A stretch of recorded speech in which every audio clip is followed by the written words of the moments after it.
করার জন্য এত সুন্দর কবিতা আমি কোনোদিন পড়ি নাই এবং আবৃত্তি করি নাই।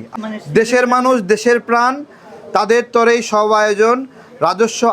রাজস্ব আয় কি বড় হবে যদি ঝরে যায় অমূল্য জীবন।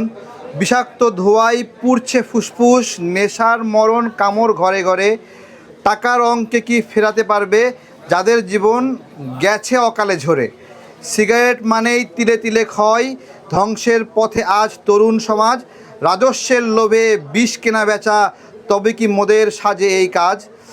চায় না এমন আয়ের ভাগ, যা কেড়ে নেয় মানুষের হাসি। মরণ নেশা নিষিদ্ধ হোক আজই, দেশকে আমরা বড় ভালোবাসি। সরকার হোক কঠোর এবার, বন্ধ হোক সব বিষের খেলা। সুস্থ মানুষে দেশ গড়বে, হয় যেন আজই সেই শুভবেলা। আমি সত্যিকার কথা মানে মানুষকে সচেতন করার জন্য এত সুন্দর কবিতা আমি কোনোদিন পড়ি নাই এবং আবৃত্তি করি নাই। আপনি অনেক সুন্দর লিখছেন।